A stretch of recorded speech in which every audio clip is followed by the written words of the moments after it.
सुप्रभात दर्शक बंधु आपण माने देखुछंती 01 ओडिशा खबर। आज अगस्ट 3 तारिख रविवार। आसंतु देखिबा आजिर ओडिशा सह देश विदेशर मुख्य ताजा खबर गुड़िक। आसंतु नजर पकाइबा आजिर प्रथम खबर उपरे। काहेकि एही महिला को मिलिला नाही टंका। सुभद्रार तृतीय किस्ती आसीबो कि नाही? खाता को आसीबो सुभद्रा योजनार तृतीय किस्ती टंका। राज्यर कोटिएरु अधिक महिला खाता को आसीबो टंका। ए नै बड़ घोषणा करिसेंती उप मुख्यमंत्री प्रभाती परिडा। पूर्वरु दुईटी पर्याय 10,000 टंका मिली सारिछि।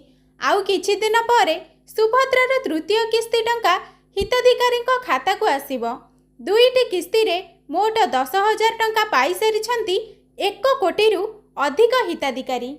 परवर्ती खबर। चाषी खाता को गला पीएम किसान 20तम किस्ती प्रदान कले मोदी सरकार। चाषी खाता को गला पीएम किसान रो 20तम किस्ती। वाराणसी चाषी अकाउंट को टंका पठाइले प्रधानमंत्री नरेंद्र मोदी। डीबीटी जरिए रे मोट 9 कोटी 70 लाख चाषी अकाउंट को गला 2,000 टंका। सेहीपरि ओडिशारू 34,85,881 जन चाषी आज पीएम किसान रे उपकृत होइछंती। तो नजर पकाइबा परवर्ती खबर उपरे। पीएम किसान योजना रे ओडिशार प्राय 35 लाख कृषकों को मिलिला 697 कोटी टंकार सहायता। आज राज्यर समस्त चाषी को मिलिला पीएम किसान योजना रे 20तम किस्ती।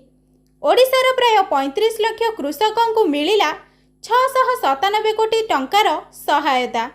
कृषि और कृषक सशक्तिकरण विभाग पक्षरु आयोजित राज्य स्तरीय पीएम किसान सम्मान निधि कार्यक्रम रे आज मुख्यमंत्री मोहन चरण माझी जोगदेई राज्यर चाषी भाई भौणी मानंकु पीएम किसान सहायता राशि 20तम किस्ती प्रदान करिछंती।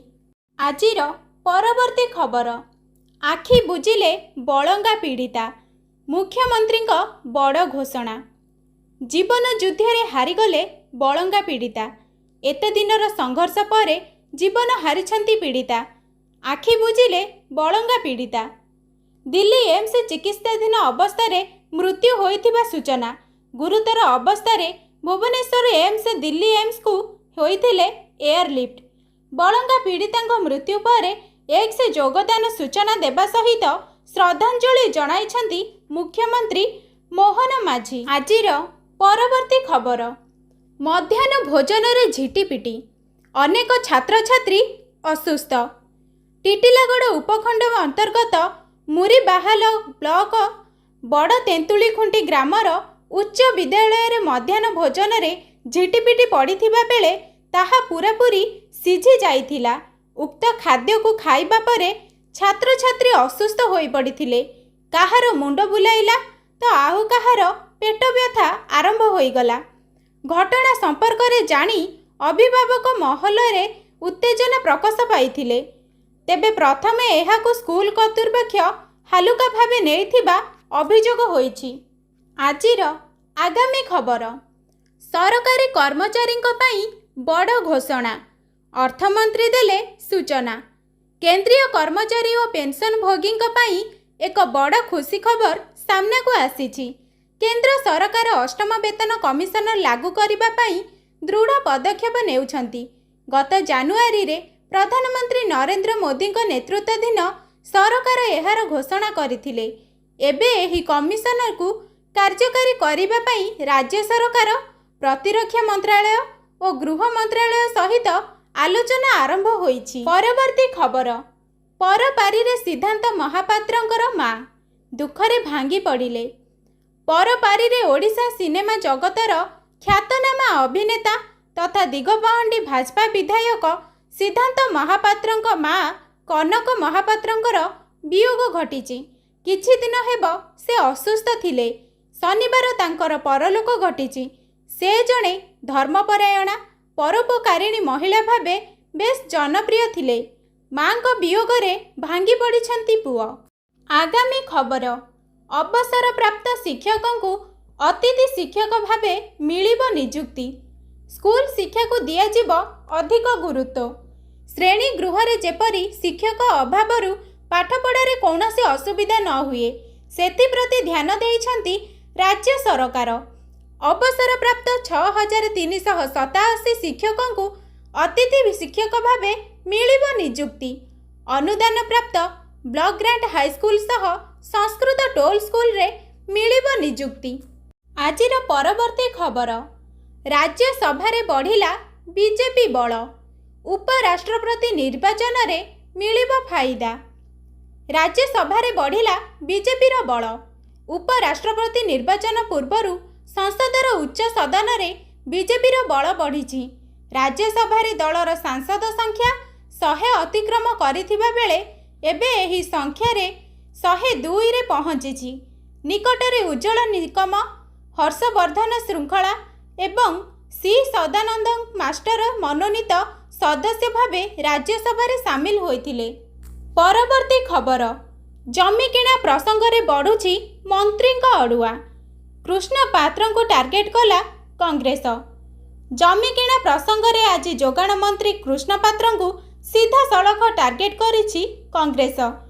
ମନ୍ତ୍ରୀ ଇସ୍ତଫା ଦିଅନ୍ତୁ, ନହେଲେ ତାଙ୍କୁ ବରଖାସ୍ତ କରାଯାଉ ବୋଲି ଦାବି କରିଛି ଦଳ। ନିର୍ବାଚନ କମିଶନରଙ୍କ ହସ୍ତକ୍ଷେପ ବି ଲୋଡୁଛି ଦଳ। ଏ ବାବଦରେ ମନ୍ତ୍ରୀ ତ କିଛି କହୁନାହାନ୍ତି, କିନ୍ତୁ ରାଜ୍ୟ ବିଜେପି ସଭାପତି କହିଛନ୍ତି ଉପଯୁକ୍ତ ଫୋରମରେ ଆଲୋଚନା ହେବ। ପରବର୍ତ୍ତୀ ଖବର, ଦୁଷ୍କର୍ମ ମାମଲାରେ ପୂର୍ବତନ ସାଂସଦ ପ୍ରଜ୍ୱଳ ରେବନ୍ନାଙ୍କୁ ଆଜୀବନ କାରାଦଣ୍ଡ। ବେଙ୍ଗାଲୁରୁର ଏକ ସ୍ୱତନ୍ତ୍ର କୋର୍ଟ ଆଜି ପୂର୍ବତନ ସାଂସଦ ଏବଂ ନିଲମ୍ବିତ ଜେଡି ନେତା ପ୍ରଜ୍ୱଳ ରେବନ୍ନାଙ୍କ ବିରୋଧରେ ରୁଜୁ ହୋଇଥିବା ଏକ ଦୁଷ୍କର୍ମ ମାମଲା ପାଇଁ ତାଙ୍କୁ ଆଜୀବନ କାରାଦଣ୍ଡରେ ଦଣ୍ଡିତ କରିଛନ୍ତି। କୋର୍ଟ ରେବନ୍ନାଙ୍କ ଉପରେ 10 ଲକ୍ଷ ଟଙ୍କା ଜୋରିମାନା ମଧ୍ୟ ଲଗାଇଛନ୍ତି। ତାଙ୍କ ବିରୁଦ୍ଧରେ ଦାୟର ହୋଇଥିବା 4ଟି ବଳାତ୍କାର ଏବଂ ଯୌନ ନିର୍ଯାତନା ମାମଲାରୁ ଏହା ପ୍ରଥମ। ଆସନ୍ତୁ ନଜର ପକାଇବା ପରବର୍ତ୍ତୀ ଖବର ଉପରେ।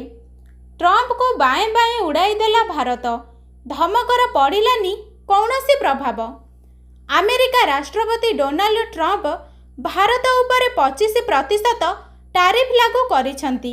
ଏହା ଯୋଗୁଁ ଆପଲକୁ କୋଟି କୋଟି ଟଙ୍କାର କ୍ଷତି ସହିବାକୁ ପଡ଼ିବ ବୋଲି ଆଶା କରାଯାଉଛି।